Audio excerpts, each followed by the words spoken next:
Okay, I think we're I think we're good now. I am so sorry. We were having technical difficulties and I had a panic attack in the bathroom. We are ready. We are here. Let's we're going to do a little bit of an intro, but we're kind of out of time, so let's get Chris Callis, who is running in the 8th District of Illinois and is going to be our first guest. Um, so we are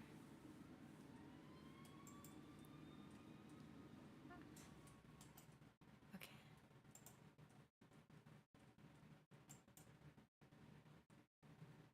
Um,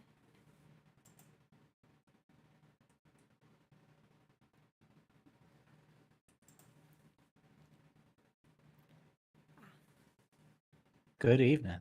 Good evening. I think we're Hey! Oh my Hey, gosh, it's so good to see you again. good to see you too. Congratulations on your announcement. Thank you. Chris, for those watching, oh, I guess you're over here for me.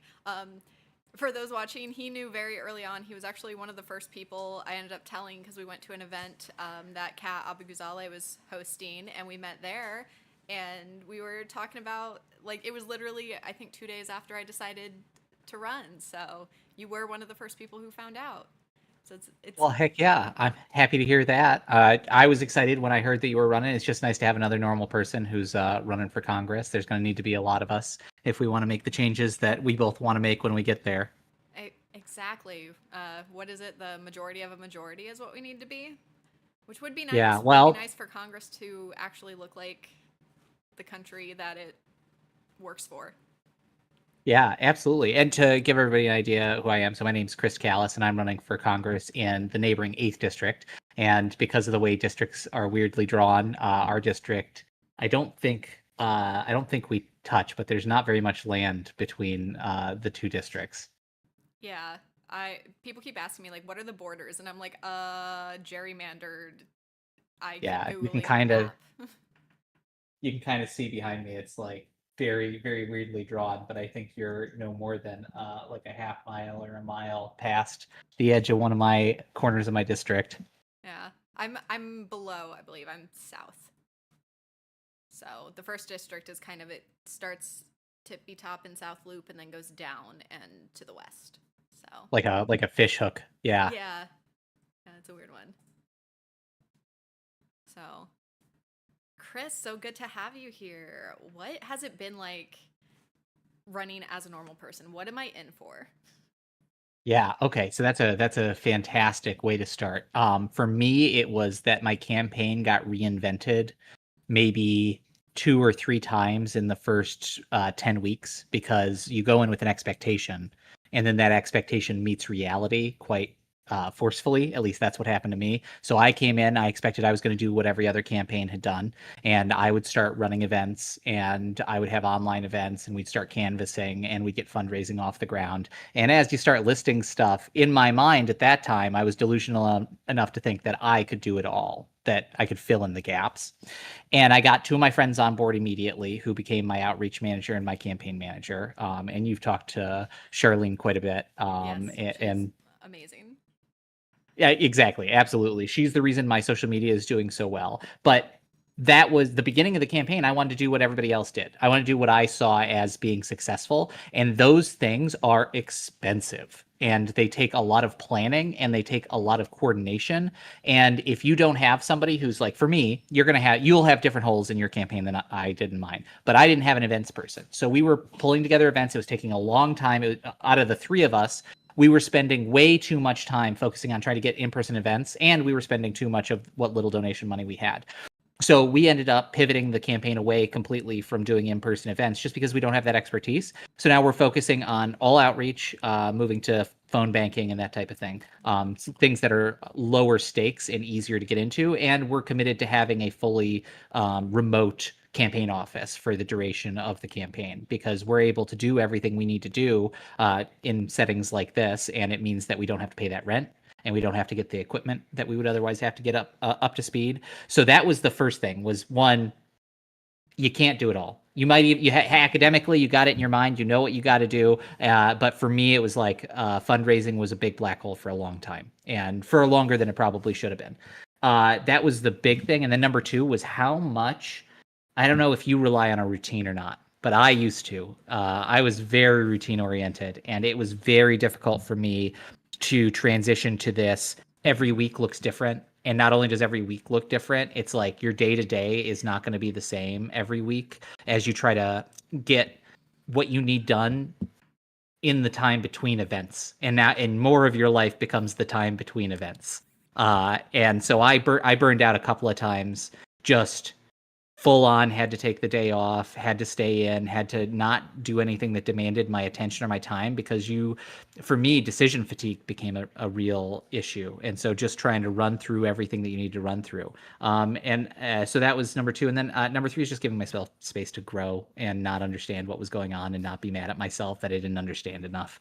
And that everybody else seemed to be so much further ahead, because you're moving at your own pace. And as long as you have a path to victory, even if it doesn't go as fast as everybody else, then you still have a path to victory. And there's nothing that you can do about being $1 million behind the front runner. That's just going to be the nature of the race the whole time. So it was those kind of things that I had to internalize that were a little difficult. That makes sense. Yeah, I definitely don't know exactly what I'm going to do about like a campaign office. I might fully have to do the whole virtual one, which sounds actually like a pretty good option. So I will definitely probably bug you about that and how you're doing that. But my idea for like how I want this campaign to go is, my number one goal is to help people. My number two goal is to win. And I believe we accomplished the second goal by achieving the first. So that does mean I'm trying to focus events on like mutual aid. And our first one is going to be like a kickstart your charity knitting event and stuff, but like we're still researching where to donate those items. So I'm already kind of the goal, the dream, what I really want to do. Yeah, need help figuring it out, but I'm very lucky that I also have a pretty strong group chat that is like, yes, how do we help? What do you need us to do? And I did not realize how much of a community I had until I started saying like, I'm running for office, and people were like, let's do it, let me help. And I don't know if you found this, but it's kind of hard to ask people for help, to be like, I actually do need you to do something for me. But one of my lovely, amazing friends reminded me that, especially with what I want to do with the campaign, that like my friends have the same values I do. So it's like asking them to do charity to help people, and they want to do that too. I've definitely Sorry, found that. I was just going. I don't know where I was going with that. Well, I think I kind of followed you there, because it is, you have to rely on your friends a lot. And so I'll tell you a difficulty I had with my with managing my volunteers, because my volunteers have been great, and the same type of thing. I have friends in a group chat who I put together, and they were like, all right, let's do it. But I didn't understand how pointed the tasks were that I really needed to have ready for volunteers, because I'm a very like, figure out what's going on, put me in a position, and we'll do what needs to be done, and then I'll figure out what the workflow is.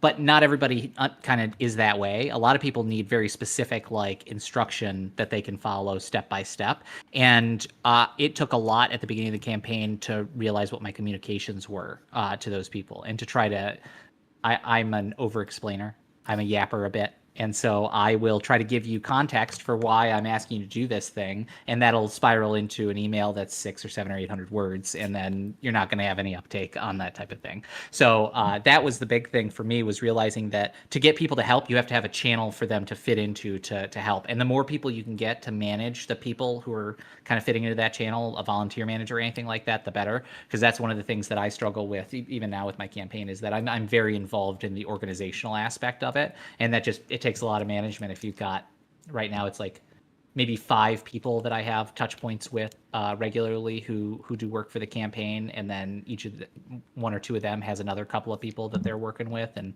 so it's like, if you're going to talk to 10 people every week, you got to be efficient, you got to know what you're asking them to do, that type of thing.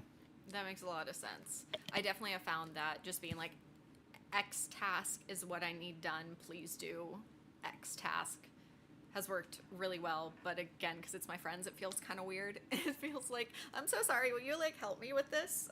Do this thing. If you have time. Yeah. Yeah, very much like, if you have time, if it's not a big deal. And then you're like, I really need that done. Yeah, Right. exactly. Oh, yeah, because you and if they're volunteers, you can't make demands of their time either, right? So you have to walk that fine line of being like, I don't know what environments you've been in. I've been in corporate environments my whole life, and it's a terrible place to learn leadership because everybody just relies on the authority of the position to get you to do something. Nobody, it's like, go do this thing. It's okay. Well, this doesn't really fit into my work schedule. Da, da, da, da. It's like, well, I'm your manager and I told you to do it. It's like, well, and I do it, right? It's like, but you don't, one, wouldn't want that type of control over your friends. And two, you just don't. So you can't give those kind of same direct instructions.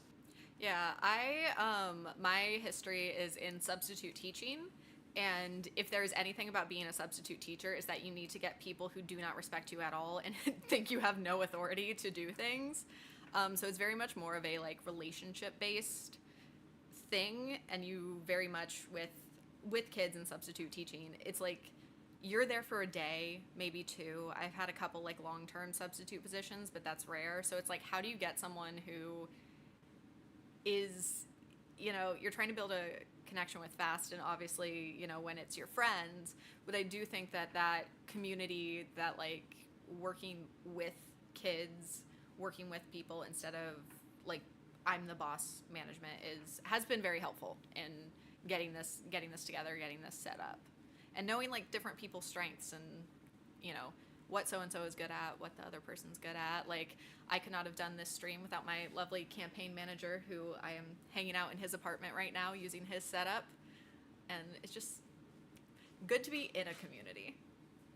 Yeah, and we need it for sure. I am constantly amazed by how much people are willing to help me, and it is humbling to know that, just like you said, there are people who have your values in your community who are just looking for a way to express them. Yeah.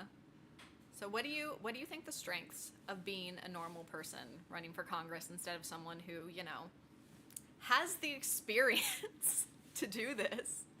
Because it's easy to see where the shortcomings would be, but where do you think those strengths are? Yeah, so I think that there are some practical things that are strengths, and I'll talk about the metrics of an election for just a minute. You have to have outreach to the people you want to vote for you. And for anybody at home watching, that means that you generally have to talk to them if you're following the general theory 3 times. So you have 3 touch points with somebody before they become a voter of yours. I don't know because we haven't had the election yet, but being a working class candidate and talking to a lot of these supporters, I will call them one time and we'll have a good discussion. And then I'll tell them, hey, let's have a follow up. And I'll call them back. And by the next time I call them back, it's like 1 out of every 2 times on that follow up, they're already, if the election was today, they would vote for me. And so it's fewer touch points, I think, and this is anecdotal, but it's fewer touch points to get to a supporter when you have a real message, you have a real background. They can tell that you're not just putting on a face or a persona, which maybe you can get away with in short conversations, but over time that kind of bleeds through. So that has been the biggest benefit, is the authentic like touch points that I get with my constituents, and that leads to me spending less dollars on outreach. And that means that the campaign overall will be able to get by without as many donations, which is good because my donors are going to be small dollar donors. They're not going to be any corporate donors either. So I think that's the way that it is a huge benefit to us. There's also this benefit in not having enough money. And I know that it doesn't sound like a benefit but if you had, let's put it this way. If I had started this campaign and my wife and I had mortgaged our house and maybe we could have gotten $100,000 to put into this campaign, right? Which we would have been setting on fire because I didn't know how to run a campaign at that time. So what would I have done? Spent $30,000 on a consultant to tell me where to spend the other $70,000 and then misallocated a lot of that money. Where right now I know what's important. I have to do outreach. I have to talk to people. That's it. If I can get 10 phone bankers twice a week, including myself, to be able to we'll call enough hours to talk to enough voters to win the election. Now, it's whether or not the message connects and whether or not we can actually lock down those people as voters. But no, I wouldn't have figured out that's what's important as quickly if I'd have had more money at my backing. So those are kind of the two things. You got to be scrappy, and I think that our message is going to come across much more authentically to the working class people we're talking to. Yeah, I even just in the little bit I've done so far, because leading up to this, I did not keep it a secret. I actually was like, let me tell everyone I know so I can't get nervous and back out because then I'll be too embarrassed. And I just was so amazed at the level of excitement of people going like, "Oh, you're like me. You're a real person. You know, like I literally my job health insurance kicks in on August 1st and it's been almost a whole year. So I can when I talk to someone and I'm like seeing that we have the same struggles and like of course I want to help you because it helps me too. I'm in your position, and seeing that excitement and enthusiasm for being like, no, I actually do want someone different and someone who can talk to me and understand me as a person, not just like, oh yeah, you're a voter and I know that these are the right things to say, but that's my day-to-day life too. Like I said, I was a substitute teacher. I've worked retail, I've worked restaurants. I've just now gotten to the corporate, and it's not even corporate, it's like small business, but like office job. So I it makes me happy and it makes me want to work really hard to earn that enthusiasm. That's great. That comes through when you talk to people. Yeah, I called my first job in marketing an email job when I got it because it's the same reason. It's like I'd worked outside my whole life or in a factory for a little bit, and so and in politics here and there. So it was a uh, beautiful change of pace, to be honest, to be inside an AC room. Yeah, I have my first office. It's very fun. I have been convincing my friends who do art to like send me stuff, so my wall is all weird art that my friends have done, and it's lovely. I respect teachers so much, but I could not have continued down that career path.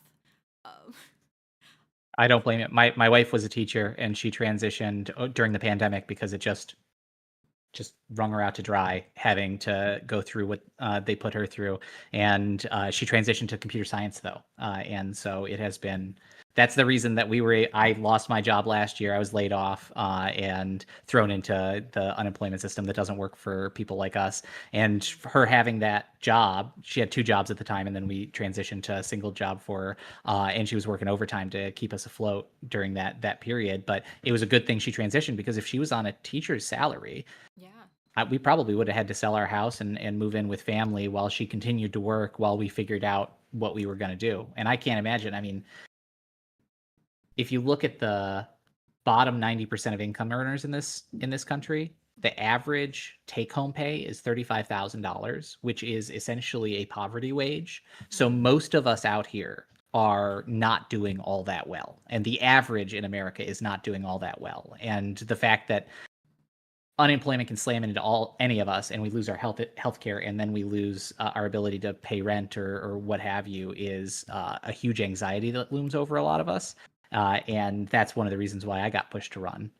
So I'm sure you've had in your life experiences as a substitute teacher in that you could speak to in the same way that people are going to get excited to see somebody who has that experience in Congress making decisions. Yeah, like I got into my current job because my substitute teaching job just called me one day and was like, "Thanks, bye. We don't need you anymore. No severance, no like final 2 weeks, nothing." It was just like one day I had a job, the next day I didn't, and it was really scary. I didn't know what I was gonna do. I had a little bit in savings, but not more than could last me like a month or two. I didn't know if I was going to be able to stay in Chicago because I'm not originally from here, but I fought really hard to stay, and I know I've been asked by some people who I've talked to, like, "Oh, you're kind of new to Chicago. You've only been here a couple years. Why are you running here? Why not go back to Kansas City, where I'm from, and run there?" And like the answer is, I love it here. This is my home. I fought so hard to stay here that like I want to fight for here. And but that fear of I living right on that edge of one disaster, and how do you make it? Yeah. For sure, been there. Yeah, absolutely. I've had my ATM card declined at some places, or I've had my held my breath while I wasn't sure whether or not I was going to be able to pay for groceries, which is not a fun experience for anybody. And there's no reason in the richest country in the world that we need to have that kind of anxiety that is affecting a large portion, probably over 50% of our population. Yeah, like, and these are policy choices. If we had adequate social safety nets, that fear wouldn't be so acute. Well, we are getting near the end of our time. Thank you so much for being here. Thank you for your advice, and thank you to Charlene, who has talked with me through some of this and sharing her expertise with my campaign as well. And I hope to work with you in the future. Yeah, I sincerely appreciate it. We should have a shared event sometime. And I like the mutual aid idea. I think you're down the right path, and showing people that we can help before we're elected is going to get us elected even quicker. So thank you very much for having me on, and it's been great talking to you. If you have any questions or you need any more advice, please reach out. The lines of communication are open. Yeah, absolutely. And you viewers watching can help both of our districts and all around Chicago with by donating today this live stream instead of to my campaign or sorry, Chris's campaign is supposed to be benefiting the Greater Chicago Food Depository. It's a wonderful charity that helps feed families all around the Greater Chicago area. We were having technical troubles. I don't know if their donation link is in the description. It was supposed to be. We will get it there somehow very soon. Or you can Google them. They don't know we're doing this. They didn't approve or anything, but I didn't think anyone would have a problem being like, hey, there's a great food bank charity. If you're viewing it, maybe go help feed some hungry families. They'll love it. Yeah, hopefully. But yeah, thank you so much for being here. You're very welcome. Have a good rest of your evening. You too. Bye. Bye. Oh, okay. So we have just about 3 or so minutes before we have our next guest. So if in the chat, like I said, I'm sorry that we got started a little later than I planned. If you have any questions about me, about the campaign, I'll get the link in the chat. Thank you. Thank you for getting the link in the chat to the charity. We are doing our best here. I made a TikTok earlier today that was like like, is this illegal? It feels illegal about trying to fill out all the paperwork and doing this. And I feel like that same scrappy that we're trying our best is coming through on this live stream. But okay, let me read some of the chat. Chris are good people, good to hear. Let's go. My wife and her family are all from Chicago, so this is a big deal for us. Yay! I'm so glad.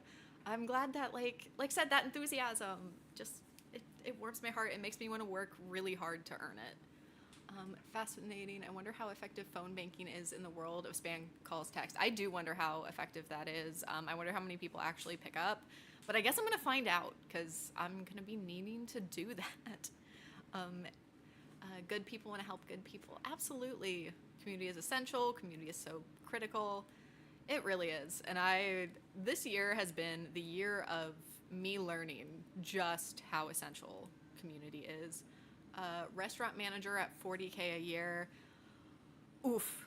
I was a hostess, so I did not have the like emotional investment in making sure everything ran. I mean, I did like night to night, but those overarching things, it's a lot of work. You were underpaid for that. Gotta go. Hope the stream goes. Thank you so much. What has been your favorite experience while campaigning so far? Oh gosh, I haven't really been campaigning that long. Like I said, I've been kind of, I guess I'm gonna go with like all the good responses to my announcement video. Like everyone was so supportive and kind and excited. I wasn't 100% expecting that. Like I was hoping there'd be some positive reaction. But yeah, so, oh, okay. So we're at 6:40. So next I have a wonderful, amazing friend of mine who is a Black feminist scholar who agreed to come and chat with me. So how do we get her? Oh, I've been, okay, my friend Haley. So,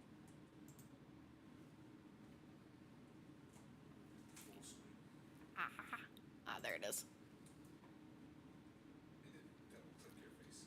Hey, can you hear me? Yes, I can. Hello. Hi. Hey. It's good to see you. Good to see you too. I know we just talked on the phone recently, which was lovely, but I had actually seen your beautiful face. So will you please let the people know a little bit about you, your history? Yes. All right. So my name's Haley Diome. No, you gotta chill. Sorry, I got a puppy with me. My name's Haley Diome. Feel free to show the puppy. Feel free. Come on, Knox. There you go. Knox is very pandering. enthusiastic. He got really excited. But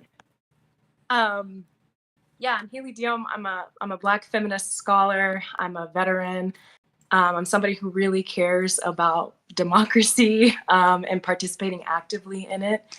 So I'm super excited, right, to be a part of this journey, hearing all your updates, and now being able to talk with you in this official setting and just see where you grow from here. I was, watching the live stream just a bit ago, heard you guys talking about management, and then you started to talk about economic justice. So, that's what I'm all about. So super stoked to get this conversation going and talk about your platform and bounce ideas off one another as it comes. Yeah, absolutely. Thank you so much for talking with me about the platform, helping develop it and making sure the policies would do what I want them to do and actually helping people. We were talking about the community and listening and being there, and something I very much think our politicians need to do a better job of is listening to experts, listening to people who know the things we don't, because we're just people. So thank you for being one of them and and on my team. But yeah, of course. yeah, but so how do we want to get welcome to started? the Thunderdome? So if you want to ask me the difficult question. I was thinking. So I know we talked a little bit recently, but I've been reading more. I mean, I'm always reading, but I've been reading about Black liberational thought. Been reading Huey P. Newton's "To Die for the People," and it's very of this moment and of your platform and campaign. So talking about economic justice, talking about building a movement of the people that is continuously in contact with the people, and that something is only radical and revolutionary if it stays in touch. So I know you've discussed a little bit about wanting to hear experts, wanting to hear comments and questions from the people even on this live stream. But something I'm curious about is if you could kind of go over what of the people you've talked to were really the inspiration for these platform proposals that you have developed, the 10-point program, if you will. Yeah, so leading up to this, I have been just showing up to events and trying to support, specifically Better Street Chicago has done some amazing work around public transit, which is just something I am personally really passionate about. Coming from Kansas City, it's just not a place with public transit, so moving to places with public transit was life-changing, no hyperbole. So talking to them about what not in a official capacity, but just asking people who know more than me, who are more plugged in on that issue than me. I asked, and it was just what could the federal government do to help on this issue? And I got some really great answers, and that definitely I completely rewrote the policy about public transit that I had with their feedback. And then the Sunrise Movement, I've attended a lot of their, a few of their events and stuff. Again, not being hello, please vote for me, but trying to really engage. And my policy about the Climate Superfund, literally, I told them this. I was like, I'm going to steal that. I'm going to make it a key part of my platform. I think it's such a good idea. And seeing that it has been working in New York and Vermont, and that they are pushing for it here in Illinois, but I think a federal one is very necessary. And looking at these groups who already have great ideas and just going to a chapter meeting, just going to a protest, just meeting the people, doing the work and asking them, what can I do for you? How can I shape this policy in the way that would help you the best? So I have my 10 points, but honestly, I am perfectly happy to update them as this campaign goes. Because what I want to do is make sure that they are geared towards helping people. I'm not as married to this is the specific exact thing that needs to be done to accomplish this goal. These are my ideas. I think they're fairly good ideas. But I'm just one person. Let's adjust. Let's talk to people who know more than me. So yeah. For sure. Yeah, that's always super important about staying in touch. And I saw we've talked about this, how with your campaign, you're giving back into that mutual aid style of event planning, super important, and how you're targeting, right, those the type of aid or where it's going to the folks who are most vulnerable. And I know it's your three line is like fighting fascism, economic justice, and environmentalism. Yes. So me, I like all of those. Intellectually biased for my studies background on the economic justice piece, seeing your responsibility about your attention to the responsibility for managing the wealth concentration in this country with the appropriate tax and funding the IRS to be able to ensure that those are implemented. And I think something I really appreciate about your platform is that the issues can funnel into one another. So while we're effectively taxing those and that money is funding necessary programs, you're asking for some more payment to country programs, federal level programs and stuff like that, but you're also saying, hey, we can manage resources better. I know one item is to demilitarize the police and talking about public safety, and I could imagine that is of top of mind for a number of your constituents. So if you want to go a little bit more into that proposal, your idea there, where it came from, and how you think it not only serves your constituents directly, but is something that is more important for the state of this country at this time. Yeah, I think demilitarizing the police is essential because the police should be there to make sure communities are safe. They are not there to act like I'm the big tough guy against the citizens of this country. And I think that by having these weapons of war, when we're not at war here, we're not at war against our own people, I think that money that goes to these grown-up I want to feel cool toys, basically, could actually go to other programs like, if someone's having a mental health crisis, let's have a social worker who knows how to handle mental health crisis come, not someone with a gun. And I also think that this would benefit the police officers themselves and make them safer, because if they're not showing up ready for war, then the people who they're showing up who are causing the problem aren't going to be like, oh, well, I need to come prepared for all this stuff, and it'll make them safer, it'll make our community safer. I feel like I'm not articulating myself the best, but basically I think that money should go to things that have been proven scientifically to make our communities safer, rather than over policing, because we've seen through the data over and over again that doesn't actually make communities safer. And if that's the goal of the police, then let's help our communities, let's help the officers themselves be safer. Like, it's a win-win in so many ways. And Yes. when we were talking, you said that, as part of your military training, like, you go through a lot of what is the appropriate force and de-escalation and all this. What are your thoughts on it? Do you think it's a good policy, good ideas, even if I didn't articulate it the best? No, what do you I think we could do better?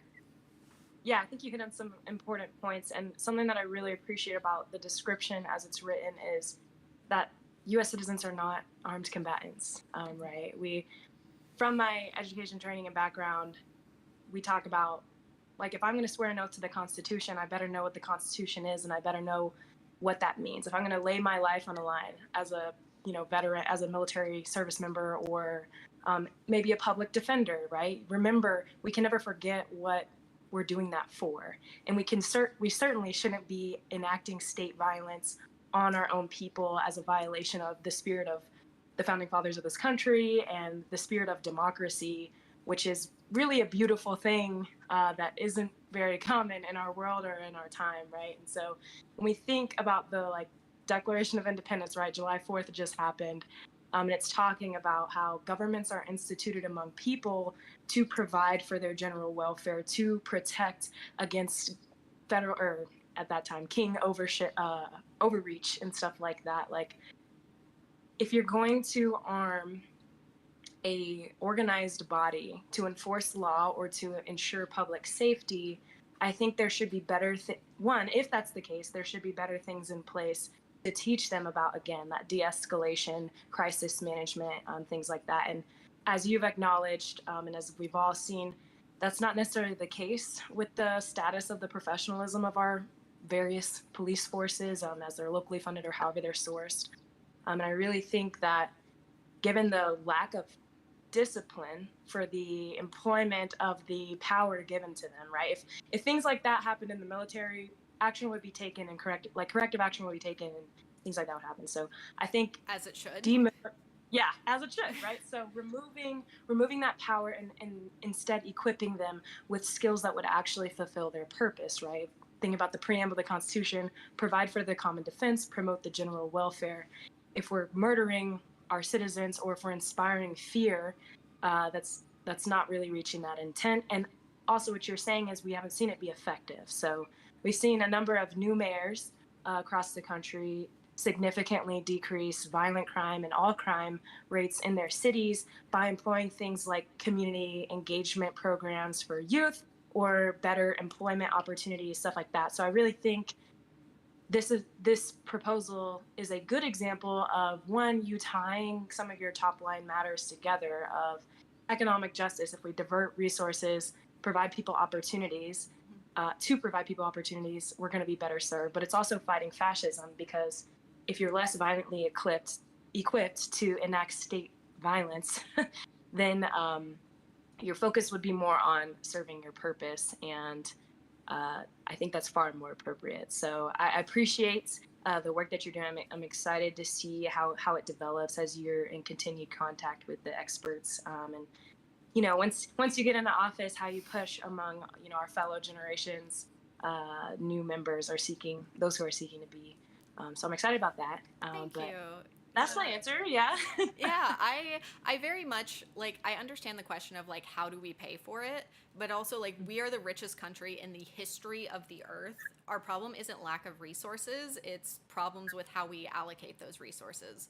So yeah. Yes, I do, like I said, my number one policy of those 10 is listed as number one for a reason. I do think we need to tax the ultra wealthy more, but we also need to be smart about how we use those funds. And our government does handle a lot of money already. We can use that in a more intelligent way to help the people, to make things better. I don't think seeing a police officer should be a bad thing. And I feel like a lot of people have the perception of shit, it's a cop, And it's no, that person should be there as a community resource. It'll help them be safer. It'll help our communities be safer. And I just think we need to rethink policing. And I think by framing it as demilitarizing the police, you move away from the potential backlash of I didn't have a problem with the phrase defund the police, but that did kind of get turned. And I feel like saying demilitarize the police may help that branding issue some. Yeah. Hopefully. We're not a military state, so we shouldn't present as one. Exactly. Or we shouldn't be anyway, as a Yeah. democracy. Okay, so kind of. Oh, go ahead. I was gonna say so we have we have about 10 minutes left of you and me. So I know you asked for timing. Yeah, thanks. So I think that's an important topic to talk about, but something I definitely don't want to go unaddressed. I feel like I'd be remiss if I didn't bring this up, is and we've talked about this a little bit, recognizing what you look like, how you present your background, whether that's being a transplant, not being from Chicago, or being a white woman, as you've acknowledged, right?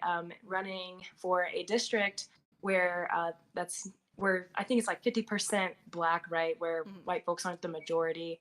I think naturally there's some image concern just based off the state of our country, but rather than focusing on I can't get over what I look like, I'd really be curious to hear what would you have to say to people to those knee-jerk concerns that come up, and to recognize that, hey, you're not maybe a white savior complex person, but you're someone here who cares about the state of your district, who cares about the state of the country, and that you're going to represent everybody, including especially those who are most in need or who are most vulnerable and oppressed by some of the policies that have been in place in the program, or the actions that have been ongoing for a long time. So I want to give you space to start and then see if the dialogue flows from there. Mhm. Yeah, I absolutely think that's a fair question. And going into it, I knew it was one that I would get a lot because honestly, white women have not been the best allies when it comes to racial justice over the years. And I think because as a fellow sociology person, um, I do think it comes from a place of, well, if I push others down, I will be lifted up. It's this like scarcity mentality of there's only so many people who can, I guess, like be doing okay. And as we've talked, and I know you come from this place intellectually, I also come from a place of intersectionality, of I don't see it as a fight that's separate from my own. It's not something I'm ever going to be able to understand firsthand, but like I know that the issues that affect me personally, feminist liberation, queer liberation, I can't have those without racial liberation as well. And I don't see it as a fight I'm not invested in. Um, so, sorry, got distracted. So, yeah, I want to be with the community, not like above the community, and listening and being a part of it. And it's a diverse area, you know, and I think that's a strength. And I would, yeah. Yeah, definitely it is. And I mean, it's if anything, it's a fact, right? And Yeah. I think it's important to recognize that when we come from different backgrounds, or when we're in a diverse environment, everyone's coming from different backgrounds, and so we have to be really intentional about overcoming some of the blind spots. And I know we've talked about your background some, and your intentions lately to really learn and broaden your horizons. So I'm curious, like, what actions have you already taken, and are you intending to take throughout this campaign and your potential tenure in Congress to really be direct, be hands-on with all the members of your community and their status as people in this society? Like, what are the tangible things that you can show that you're taking and intending to take or doing already to be anti-racist and to progress everyone and not just talk about it as such? Well, first, I think it starts with me. I have been trying to do the readings. I have been getting recommendations from you and also listening to diverse voices. I've been reading George Jackson has been the rabbit hole I've been going down with my readings, which has been very, very interesting. And another tangible thing I've done is I want to have as diverse of campaign staff and volunteers as I possibly can. I mean, I invited you. I have my lovely campaign manager to help me, to be the people around me to go like, hey, don't say that, don't do that, like to help me really understand and be there. And I think it just comes back to like listening to people, to being in community with people, to understanding like we don't have to be the same to be on the same side, to be doing the same fight. Like we're in this together, we're all Yes. in this together. No, I don't I'm do so that. sorry. Ah! I'm so sorry. Look, Um, I'm owning I am so white I glow in the dark, okay? oh my gosh. Oh my gosh. Do we still have time for something else, or are we running out? Yeah, we have about 5 minutes left. Okay, awesome. So, let me think. Some of the other programs that I think are related, I mean, as it's always going to impact the people who are most underserved and most maybe overtly oppressed. Some of the things I noticed in your policy proposal are talking about like your free lunch, like getting people food, like that is a need. The free lunch program for K through 12, and I think it was like urban farmers, and so that produce can come from the community. I mean, you know, like from my background with the intersections of economic and racial exclusion and injustice, like the material reality is so important. So how are these two items like really critical to you that they're in your top 10 list? The getting food to kids K through 12 through their lunch program, and then this independent farmer bit where we're enabling the people to grow produce locally and to feed their communities. Like, what is your perspective drafting that up and pushing for that going forward? Well, those two policies are really important because I do think that part of class solidarity, like mutual aid, is about meeting people's needs, and I believe I wrote on my website under the thing about, K through 12 lunch program that, like, if we as the richest society, again, in the history of the world, can't even make sure kids don't go hungry, like, we've just failed. We've just failed. The whole point of our species coming together and making governments and doing this whole thing is so we can help each other, is so we can all make sure we all eat, we all, have a safe place to be, have clean water, all of that. And I think that in order to accomplish that, you need to diversify those sources of food. Like, we do have an international supply chain right now, and I don't necessarily think that's inherently a bad thing, but it should be in conjunction with local strength. And when I was writing that policy, I was thinking more of like the farmers kind of outside of our cities, and how are they going to support themselves in our change in climate, because I see that as deeply interconnected to needing to feed each other.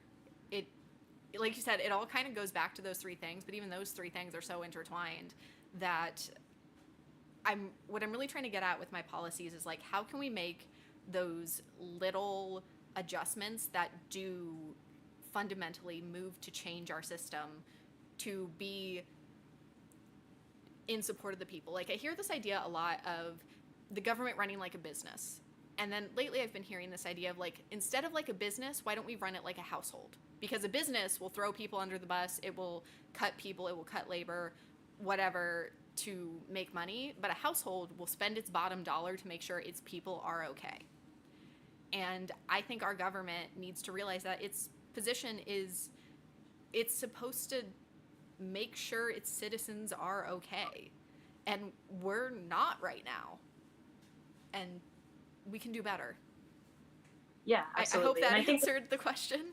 Yeah, it definitely does. And like, what I appreciate about the policy for the independent farmers too is that you're equipping. It's not like you're just dumping money year after year, but if you equip them and if you renegotiate relationships, right? There's so many subsidies for corn or something. It's like we can't even grow enough food in America. And again, we have international trade, so it doesn't have to be 100% domestically grown, but we don't even grow enough fruits and vegetables in our country to give everyone the daily recommendation of servings, which is already your bare minimum to survive, right? So like, I think it's really about policy and renegotiating those relationships. And so I appreciated that you brought that into your top 10 because I think it's a sustainable policy. Like, once the farm gets what it needs and it goes up and running and it's protected, saying that, hey, corporations, you can't buy their land and then lease it back to them, right? Mm-hmm. Like,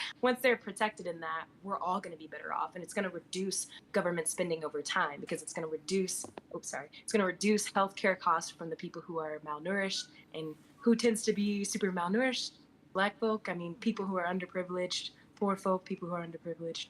So yeah, super appreciate how your platform really goes together, and I'm looking forward again to it as it develops going forward. So thanks for having me. And letting me it. Yeah, and like, I'm gonna keep you a minute longer because really, what that reminded me of is, like, I feel like the right now is talking to those material conditions that people have, like Robert Kennedy Jr., RFK, and his whole Make America Healthy Again. Like, those are real concerns. And just talking to people and saying, like, yes, this is a real concern and I have a plan for it. The problem is his plan sucks. But being able to be like, no, from the left, we do recognize that this is a material concern and we have a plan for it that will actually work. And it's not this like snappy, quippy thing that is super easy to brand, but like it will actually materially make people's lives better. And that's kind of what I'm all about, and that's what I'm hoping to speak to. So thank you so much for your questions and asking such thoughtful questions.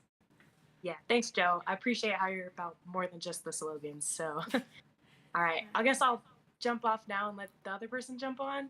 Yeah, thank you. How this works? I think so. Yes, thank you so much for being here and for like talking with me and helping me through all of this and bringing your expertise and filling in my blind spots. Absolutely. Anytime. See ya. See ya. Okay.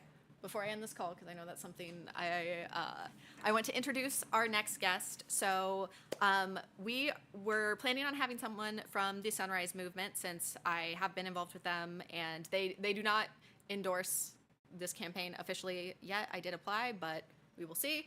But I did want to invite someone on, since I did basically steal one of their policies, all credit to them, for the idea of the Climate Super Fund and Make Polluters Pay.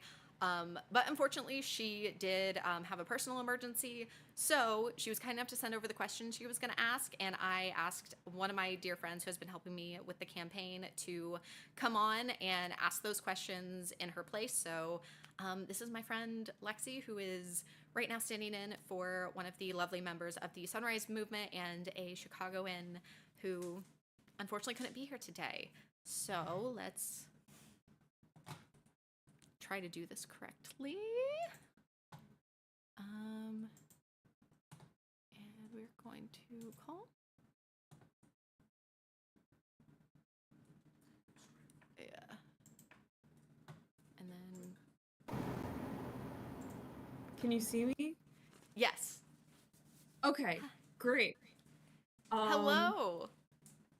Hi. Sorry for the backlighting. I didn't realize it was going to be so bad. It's okay.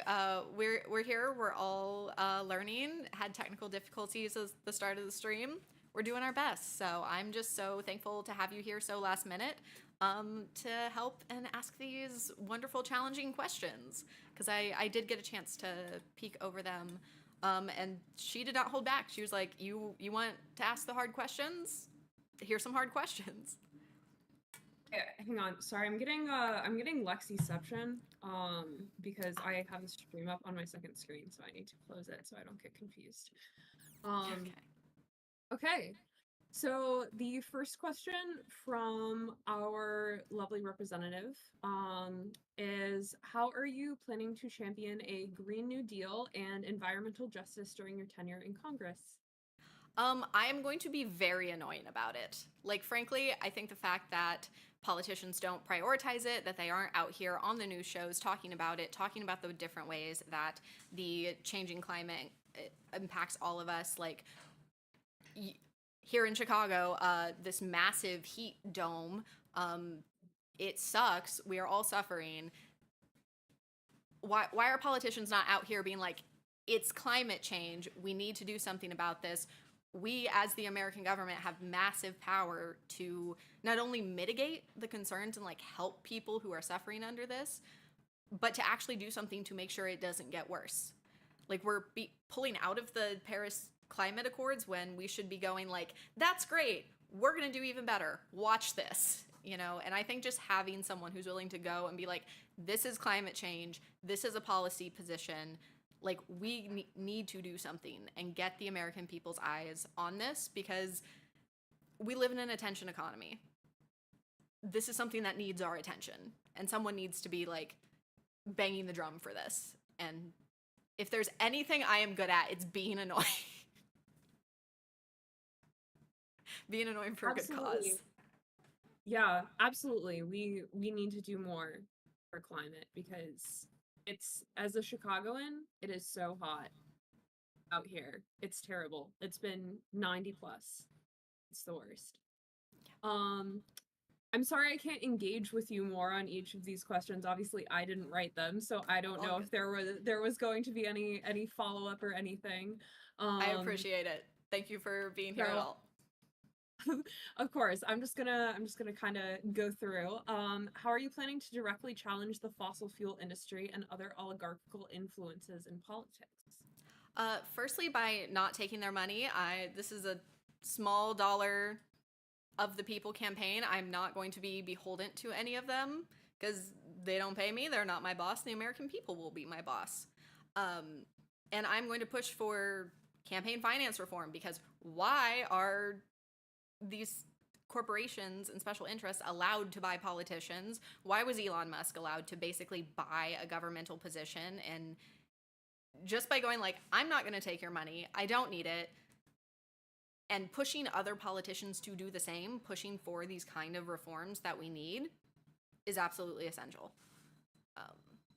And I also think that we need to start thinking about the Supreme Court. And even if we're not adding judges or something, which I'm not sure how I feel about right now, we need to start being like, hey, when there are positions open, are you for overturning Citizens United? Are you for fixing the problems that this court has given us lately? Because the fact that they're like, no, corporations are people, that's free speech. What the fuck? Yeah. On the note of campaign funding, how do you envision your path to victory on this campaign, and how are you planning on funding your campaign? Small dollar donations. So tonight we are asking that people go and donate to Greater Chicago Food Depository. But if you want to chip in $5, I'd appreciate it. It will go towards helping people. And my path to winning, like I said before on the stream, is number 1 goal is to help people. Number 2 goal is to win this election. We will accomplish the second goal by doing the first, because when you're actually out here helping people's material conditions, going like, I'm here to help you now, I'm not waiting around until I maybe have institutional power to do it, I think that that's compelling for people to go like, oh yeah, this person helped me. When has that guy done something for me? Like, she means what she says. So that's my goal.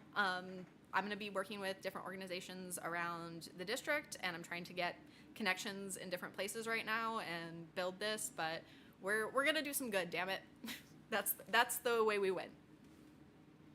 On that awesome note, so you and Haley talked about this a little bit, so if you don't have much more to expound on this, that's totally fine. But the First House District is a majority Black and brown community. Do you as a white woman feel that you can adequately understand and address the Black community's concerns in the First District? I like the way this question is phrased, because the answer is like, not alone. Like, I am one person, I have my blind spots, I'm going to mess up, but I don't see this as me out ahead leading. Like, I want to be part of the community and I want to play this role in the community, but that also means that I need to listen to the community. I need to be connected with people. I need there to be people to come to me and be like, hey, here's your blind spot. Here's what I need you to do instead. And my role in those times is going to be to listen and enact what other people want me to do. Because again, like, the American people, the people in the First District are my boss. Like, if they choose to hire me, if they like my job application. But I see myself as a member of the community, and I'm here to serve, and I hope, and I know that, like, that's something I will need help with, and I think that's okay. And I hope that by going, you know, I have my blind spots, I'm gonna do my best to play this role, that people see I'm sincere with that. Yeah. Since you have only been living in this district for a couple of years, and again, you and Chris spoke about this a little bit, but if you have any more to say on this point, why are you choosing to run in this district, and what ties you to this particular community? Yeah, like I said, I have fought to be here. I love it here. I am not going anywhere. My landlord had to come today because our dryer was messed up, and I was telling him, like, I'm sorry, you're stuck with me for a while. Like, this is my home. I love it here. I love the energy here. I love the people here. I have been substitute teaching, like, all over the First District, at least in the, you know, like, Chicago area, and getting to talk to the kids here, the people here, the teachers here, getting to get out and see it and being like, this is a wonderful place. It's a place that has clearly historically been underinvested in, which is why I want to do things like Tax the Rich, Climate Super Fund, to get those dollars here, because it's a wonderful place with wonderful people, and it's where I want to be. So this is my home. I'm going to fight for it. Absolutely. Yeah. Why do you believe that Jonathan Jackson should not continue to serve as the representative of this district? I want to start by saying I don't think he's a bad person. I think he is simply unable to meet the moment because he feels like someone who thinks we're still dealing with the Republican Party that was like our parents' Republican Party. I've yet to hear him say, like, we are fighting fascism. That's what's going on, and we need to fight it with our whole chest because this can't keep happening. And also, I frankly don't love that what the Chicago Tribune talked about recently, what they found out, that he has been using tax dollars to pay his longtime business partner and still business partner for his congressional office here at twice the rent of the previous tenant. Like, that just on its face does not follow House ethics rules, and I don't think that's acceptable. He has some financial investments in like Chevron and Blackstone and some questionable companies, and he feels like the same politicians that kind of got us into this mess by going like, yeah, I will help the people as long as I can also profit from it.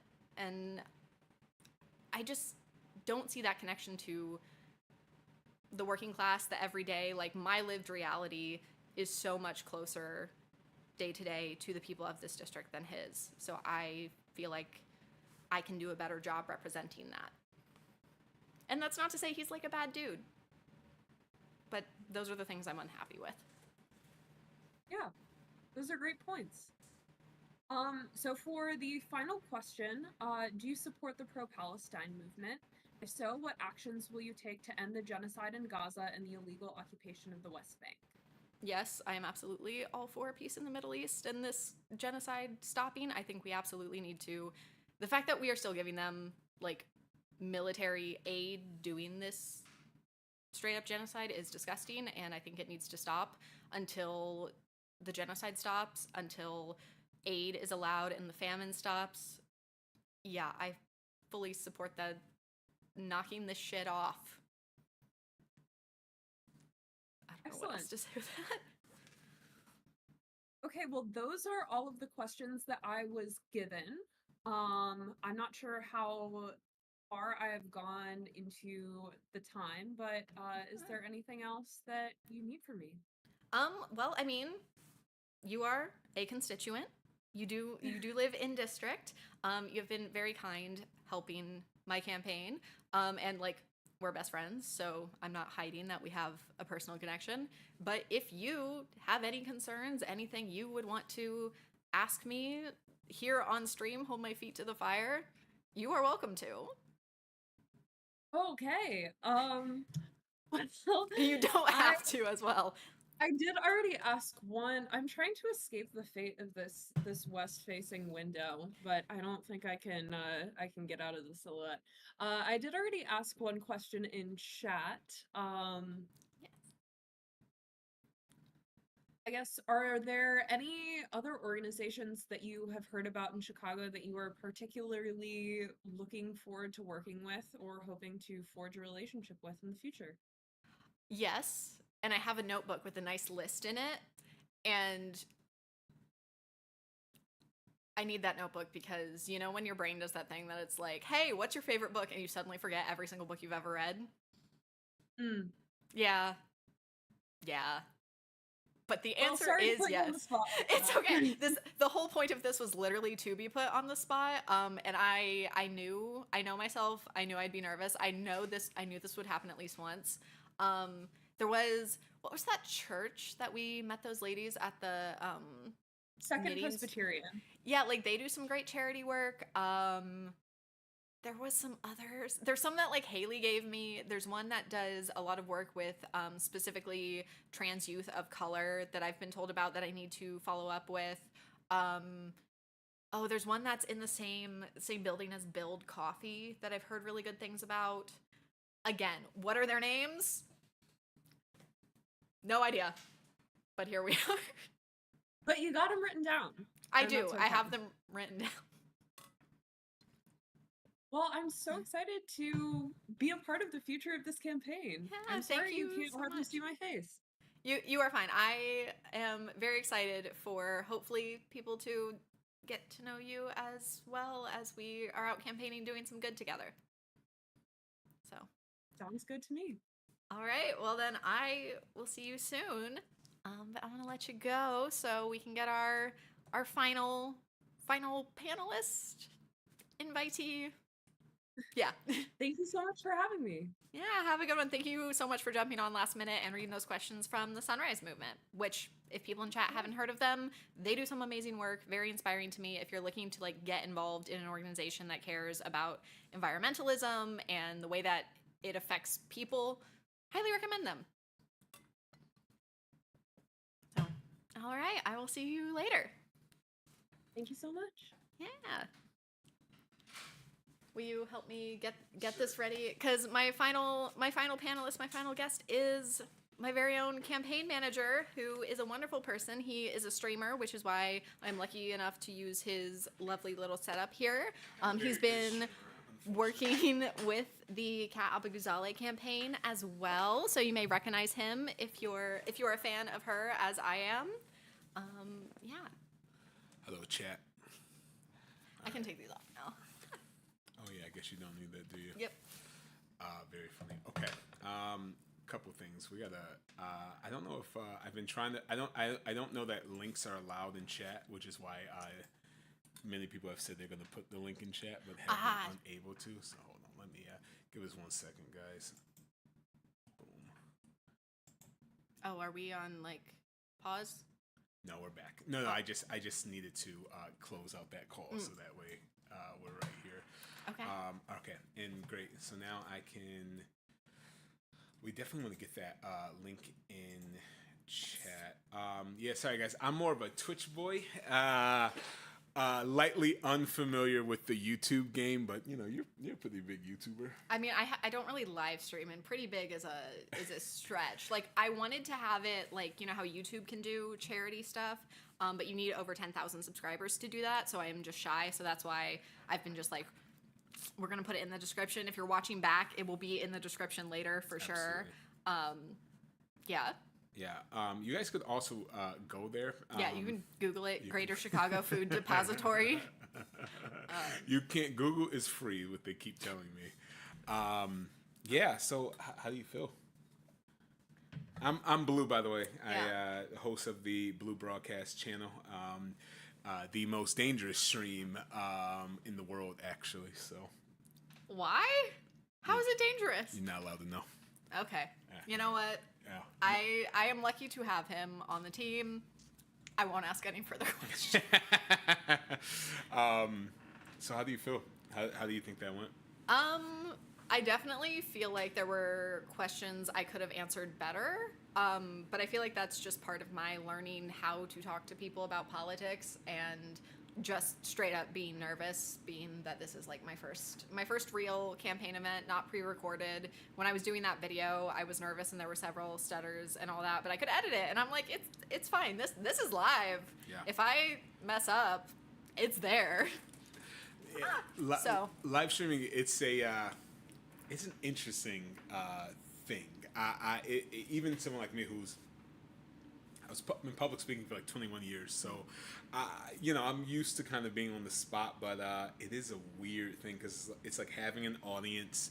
It's like not physically there in front of you, so there's a certain level of comfort that you get, but it's also kind of like talking to yourself, but people are actively watching. It's a little bizarre, honestly, very, very bizarre. So I will get better at it. Hopefully, if we do, I'll get better at talking to people. I mean, I did the substitute teaching thing is kind of like, I was gonna say kind of like live streaming, in person live streaming. IRL streaming. Yeah, exactly. Yeah, I my favorite IRL streamers, Mrs. Johnson, Mrs. Nesbitt. Oh my gosh! Shout out to Mrs. Cox and Miss Negard, and another Mrs. Johnson. Amazing teachers that I've had in my life. All of mine are made up because I was homeschooled. I guess I did have real teachers at one point. Hold on, let me think of their names. The problem is I went to one of those highfalutin schools where you just call them by their first name. So like, what's going on, Emily? How are you? See, I always went by Miss Joe. So if you're in the first district and your kid is like, "Wait, I had that substitute teacher," they are like, "Miss Joe." Yep, that was me. And if they say I That's Mrs. was, JFK to you, young man. I'm not married. You're married to your constituents. Yeah. Okay. Married to the campaign. Yes. Married to the fight, to the good trouble in the fight. Yes. There you go. And I'm also probably married to the bit. Yeah, wow, I you am- are. I'm very committed to the If anyone is married to the bit, it's absolutely you for sure. Yeah. That's very funny. Did I tell you about my brilliant idea for a sticker that I've been told multiple times? Do not make that. Was it the "Don't miss your shot" Illinois? Yeah.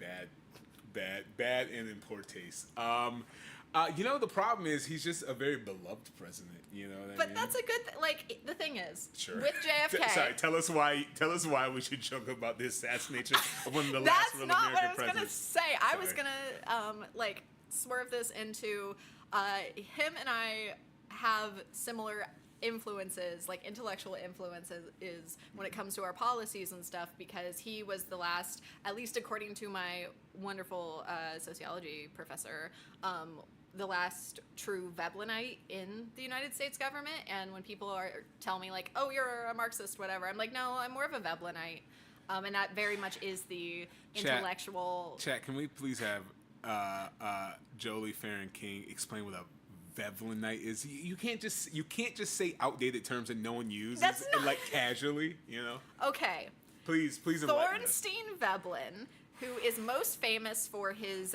theory about Veblen goods, We which should be is bringing the back, idea that people Thornstein as Thornstein. Thornstein. We should bring that back as a name. Absolutely. So he is most known for his economic theory of Veblen goods, which we would know as luxury goods that are more desirable because they're more expensive. But his later theories are what I find most interesting, and especially his theory about New Deals, like New Deals plural. This is where we got like the New Deal. The idea behind it is you would have these kind of massive societal changes in stages that basically once you change the rules of the game enough times, you're playing a new game. So instead of like Marx, who had this idea of like this one great uprising, Veblen was like, we should use the power of the government to make significant incremental changes that people can get used to, so you have more stability in society while still making things better for people. So like something like the Green New Deal, that is right in line with the leftist academic history that I come from and subscribe to. So when people say like, "You're a Marxist," I'm not. I'm a Veblenite. I'm proud of that. And the last time we saw a major political figure until Bernie and AOC, who were Veblenites, was JFK. So I think it's time we need a new JFK. I do like that. Veblen's problem was name not as cool as Marx. Like if I had come out with that theory, you could be a blueite. You know what I mean? A Bluvian, you might even say. That is too close to a Whovian, which I very much am. I met River Song once, That's and I will true. never shut up about That's it. true. Does that count as an endorsement?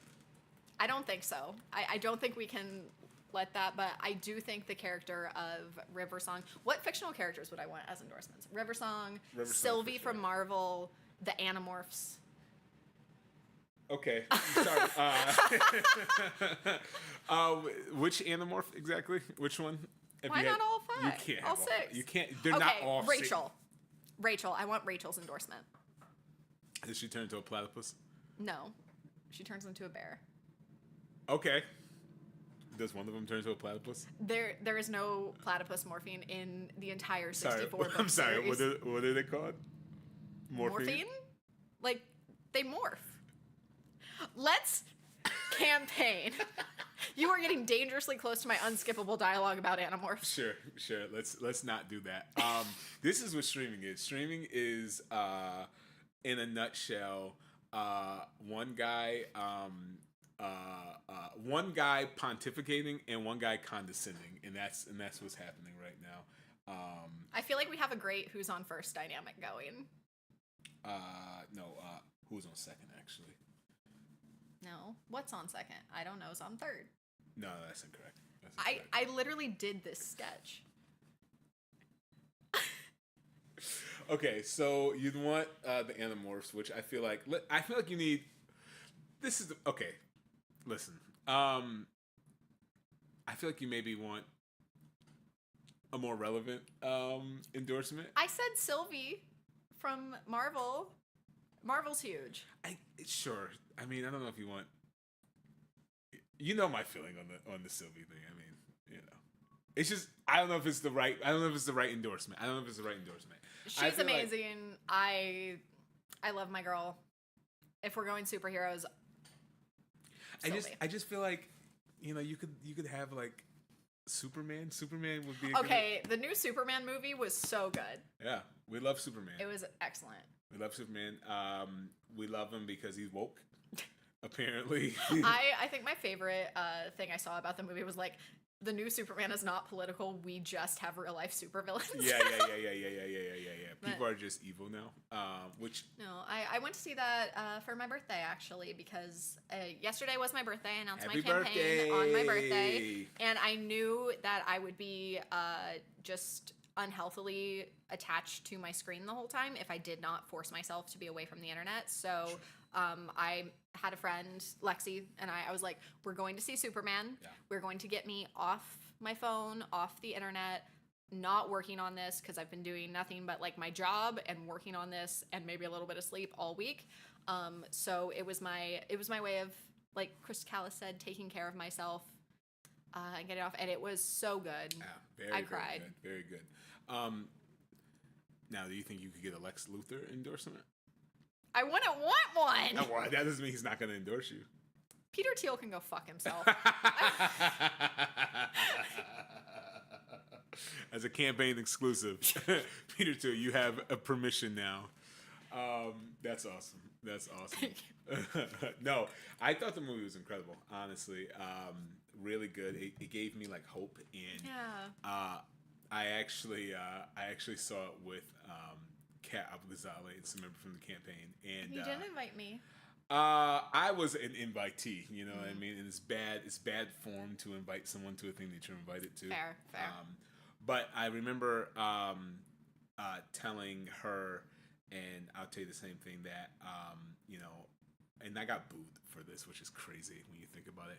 But I said, oh my god, I go, this is like you. You're like Superman. I got booed for that, but like not because, you know, you and her and all of these people, Chris, you know, who are running are like Superman, except for Chris, because Chris is a man and a white man, and he can be Superman, okay? But no, I was telling her that, you know, it's because like when I watched that movie, it was like the first time I felt like a genuine, non-irony pilled amount of hope. And like that's what I feel when I look at all these people running for office. I look at you, I look like her. You know, it's truly inspiring. It makes me feel like, you know what, maybe this whole American project thing is worth one more good fight. Maybe my ancestors and distant relatives got beaten and hosed down for like a reason. You know what I mean? So don't screw it up, Jolie. I will not. Something I really deeply loved about that movie was, even though it was a superhero movie, Superman's the protagonist, like how essential community was. Because, okay, like light spoilers, when he was supposed to be in two places at once, I kind of thought he would like use his superpowers and be able to do it. But instead he called in friends. Yep. Like the fact that he was like, I need my community to help me where I am short-sighted, where I am not capable, that like, and I really felt like that's the moment where I went like, yes, this movie is doing something. And I don't think it was like very political, but it was very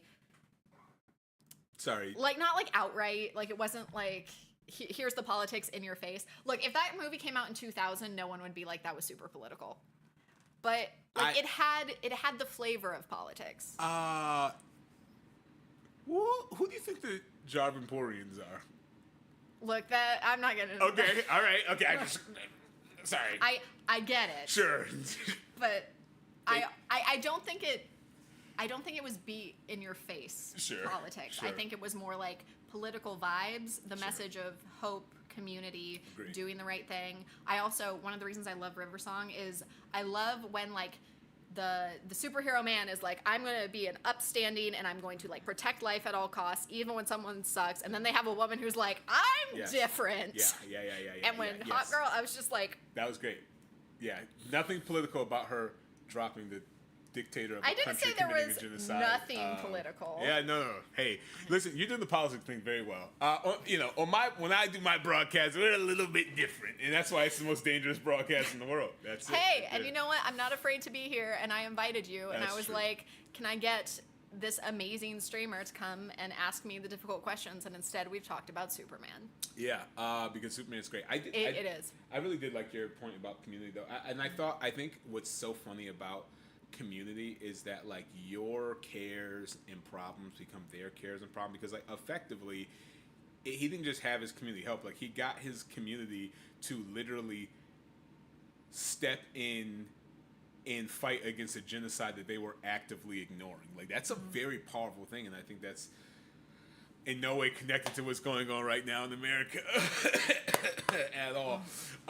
But no, I think you're right. I think that community piece is really, and I think especially when you think about Superman, like it's not his heritage or his lineage that makes him super. It's his community that he was raised in. It's the people that raised him. It's the people that he chooses to like love and have in his life. I think I listen. We love a woke Superman. Oh dear God, you're gonna We torture love me it. with that impression again. We love it. No, I- I definitely enjoyed that. I'm glad you saw it. Yeah, me too. I also want to see Fantastic Four, but when will I have time to go to the movies? But I actually think DC has been like the Batman with Robert Pattinson was So really good, good. It so was good. as soon as they cast him, I was like, they finally understand Batman. I was like, ready. That one's been great. This Superman, like, I want to see that team up. Yeah, not gonna happen though. No, but it would be so good. Yeah, very unfortunate that's not gonna happen. But I agree.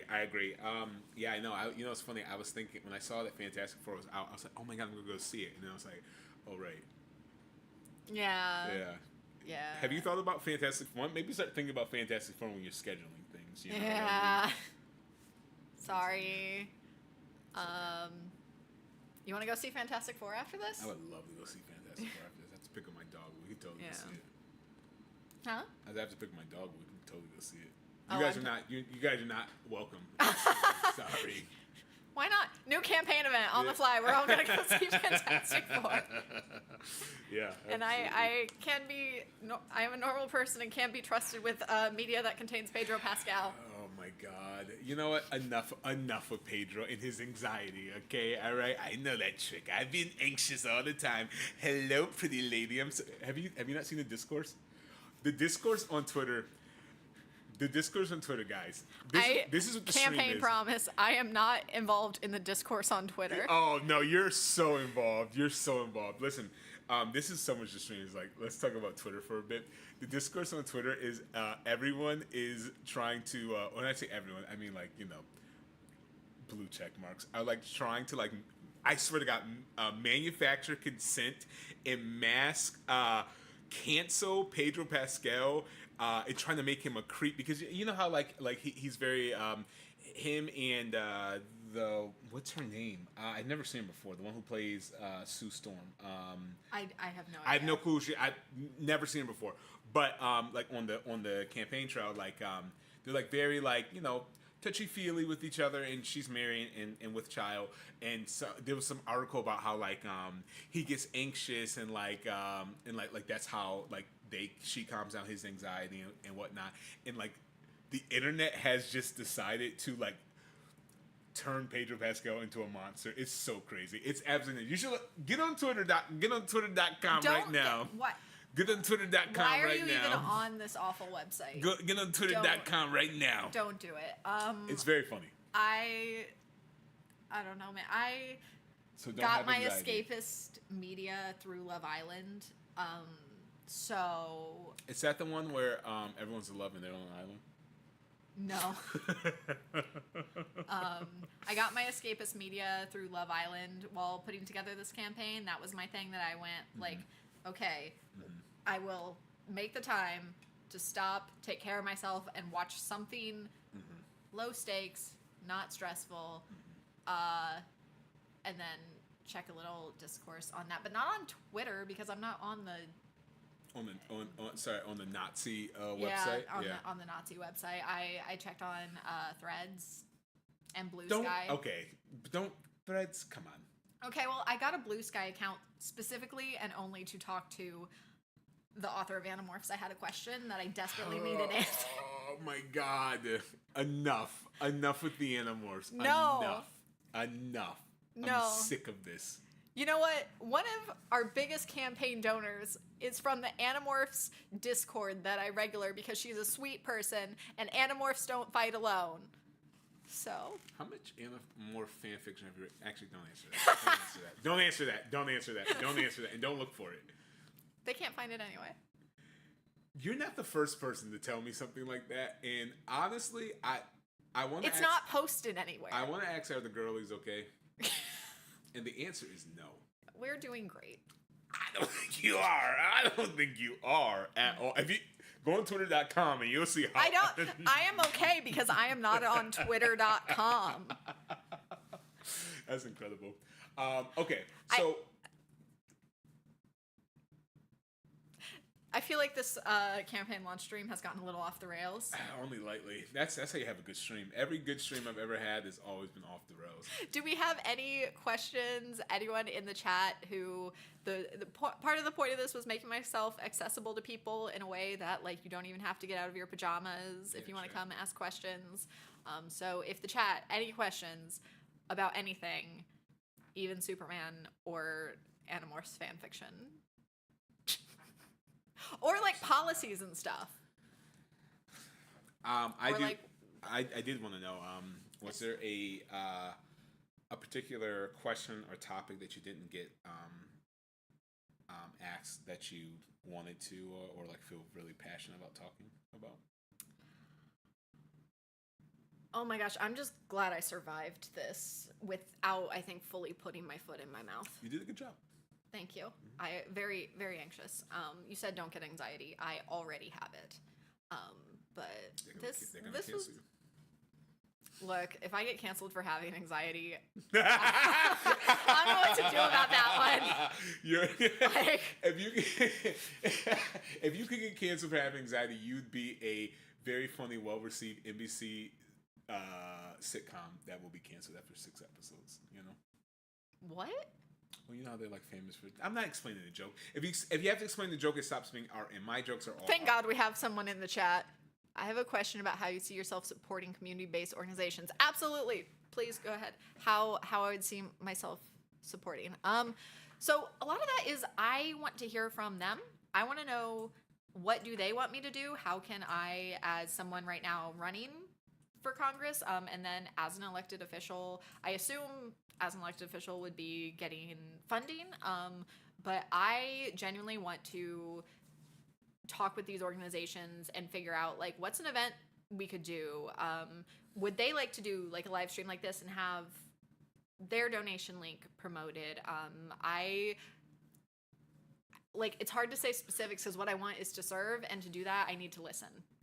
So I like with the Sunrise movement, I went to a rally they held last weekend, and it was, I just stood and held a banner in the background. And if I'm still planning on hopefully going to protests and stuff, and not as I would like to speak and promote the campaign, but also just if being someone in the crowd, being another number, seeing if I can get people who are in the campaign to just show up and make sure that these kind of events are attended, supported. I would love to do that. So it very much is, if you know any good organizations that you think, align with my values, align with your values, that you want me to try to support, please let me know. And yeah, listening. Yeah, I will say I do think listening is a key part of it. I've worked with for like 21 years a lot of community-based organizations, and the biggest thing is, other than the a lack of funding, it's a lack of care from people with power, lack of care for people that have the willingness to do something. It means a lot. I used to know a Republican state rep who was beloved in my predominantly black community in in New York, New York State, where I'm from, and primarily because unlike everyone else, he actually went into the community, went to local events. He went to every local event. I met him at a I was doing like a community play. You know what I mean? Like he was deeply invested. So I like I mean obviously I don't know what his politics are like now, but like even someone that you would think ideology would not align with the community, people embraced him because he was there. Like all you gotta do is show up and care. I think more than anything. Yeah, I know that like one of the community groups I've been talking to is just I don't know if they went there. I mean, they said they'd be down to do a campaign event, so I assume, but Hyde Park Community Players. It's just a local community theater troupe that I love. I go to their shows. They're really good. And I was talking to them about like, what can I do to support you? And they said, they gave me a list of a couple locations that they were like, we're just looking for places to put on our shows. Do you think you could, they don't feel comfortable cold calling. Could I do that? So I need to do that. I wanted to announce first so I could be like, this is who I am, to make that connection. But that's something I was asked that I need to do. And I talked to them about like, hey, do you think we could get some theater out to underserved communities who don't like get theater troupes and all that? Yeah. So a lot of it is like working together and what can I do to help you? And then reciprocal, can you help my campaign? Yeah. Even though it's hard, to ask people like, can you help me? Will you support me? But I think I'm getting better at it. I have a little practice. Yeah. But I think it's easier when I'm like, what can I do to help you first? Yeah, And then yeah, if yeah. I earn it, Yeah. can I ask in return? Now, have you ever thought about just like having a sprinkle of narcissism in you? Have you ever thought about that? I think that would help you out a little bit. See, Or alternatively, if you can't muster that up, I would say, I think when I you don't think I need any more narcissism. Oh I already my score God. kind of high on that trait. Are there tests? Yeah, one of my friends, she was getting her PhD in like diagnostics, so I had to Yeah. take a personality test, and I do score kind of high on trait narcissism, which like I'm into acting, and I was narcissistic enough to be like, I can help people. Yeah, I can I'm run gonna for run for office and Congress, help actually. people. Yeah. So I don't think that's the problem, and I don't think Okay. I want the problematic kind. Sure. Okay, so then if narcissism won't help, then maybe I think because I've done some. Wait. I'm actually on the fundraising events committee for an organization that supports trans youth. It'd be great to have some sort of. I would love that. Oh yeah, like, Michelle, we'd love that. if you look on my website, one of my top 10 policies is with helping trans people. I'm very passionate about that. I not only do I think it falls under fighting fascism, but just like as a person, I have so many trans people in my life. My mom kind of jokes about it. She's like, I make a new friend. She's like, are they trans? I'm a magnet, and I'm good with that. I'm glad I give safe space for trans people energy. So I would love to work with the organization because that that'd be is great. something I'm deeply passionate about. Yeah, let's Michelle, let's connect on that. Yes, for sure. please email at vote@jfk4il.com. Yeah, Please. absolutely. Yeah, and also we have another question. Do you have any ideas about how to best mitigate the impacts of climate change in your district?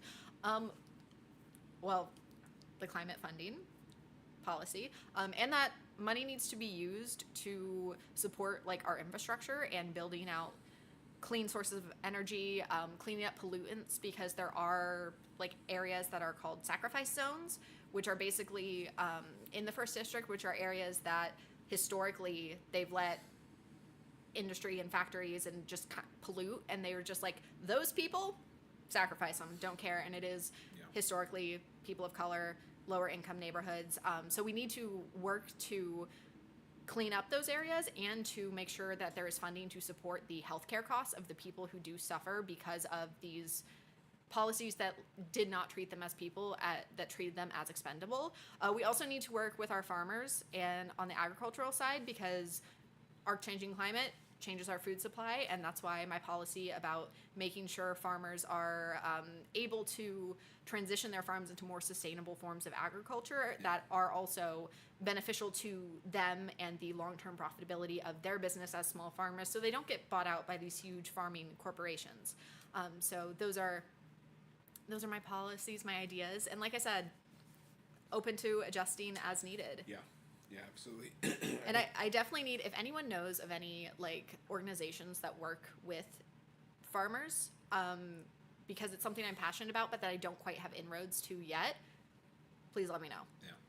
Because I don't want to be the person that, like I said, goes and just tells them, here's what you should do. Like, I want to hear Yeah. from them. Yeah, absolutely. But I You're know the- it's an issue. You're like the voice of the people, right? Yeah, exactly. Like, I'm the megaphone. Tell me what to say. I mean, like, I have my values. Within reason. Within reason. I have my Within values. reason, folks. Yeah, agreed. That could be a very funny, like, fundraising thing of, like, you give a certain amount and I'll make a video saying something silly Yeah. in my voice, voiceover. Sure. Okay, yeah. Within reason. With- I have the right to veto. Look at you silencing voices. Yeah. That Great. joke made, Great. Allison messages, that joke made sense. Are you talking about my joke? Because if so, you're correct, and thank you. I appreciate the support. This is what streaming is. Okay. Yeah, just so you know. Great. Well, we are at the last like 8 or so minutes. So if there are any final questions, or if you have any final questions, like Yeah. I kind of have a question for you, but I guess my question is, you get in, you get a magic wand. First thing you're doing.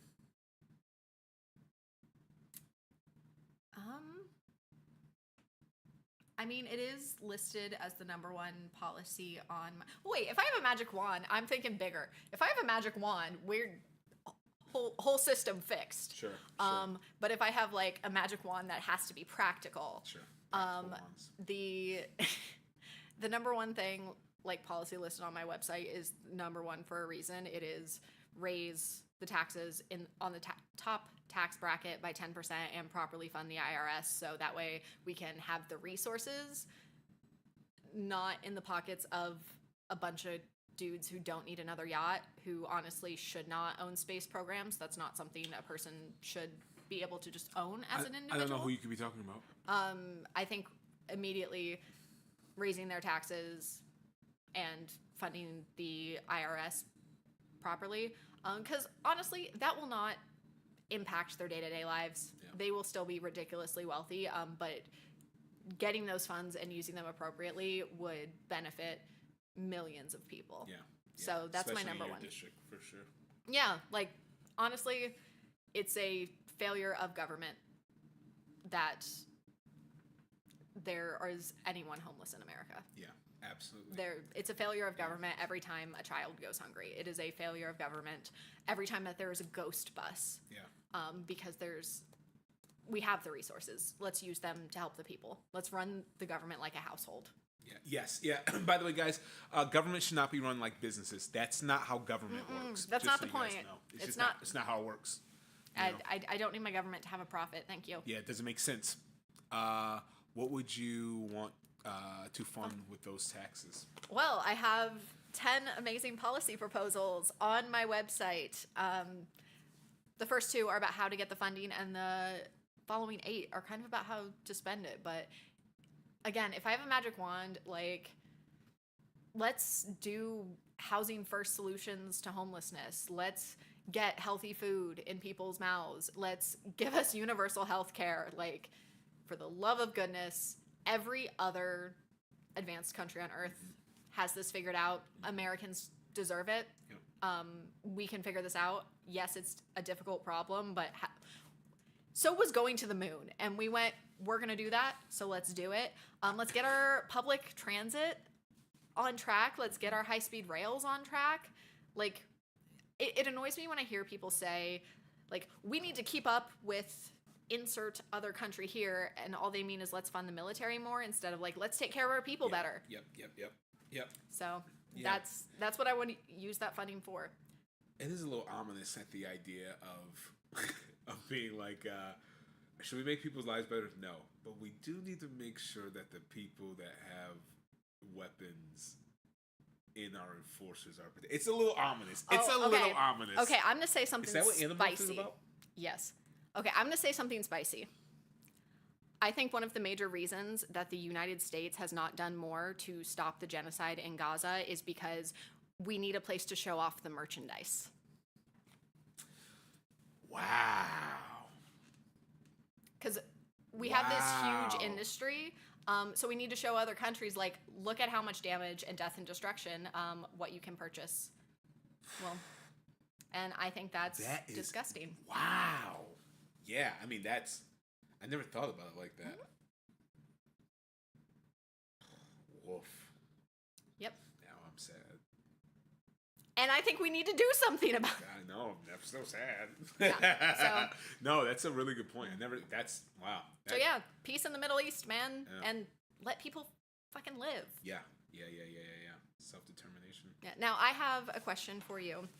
In the realm of being more narcissistic, why did you agree to help my campaign? Like, I am so lucky to have him. I went and I got some great advice from Kat Abaguzale that was like, when you find your campaign manager, you're gonna know and trust that gut feeling. And when I met him, it was actually at the same event where I first met Kat, who is a major inspiration, and I went like, damn, that guy is cool. I like him. He was nice enough to give me a ride to the train station, and as we Right over there. as we got to talking more, I just had that gut feeling. I was like, no, him.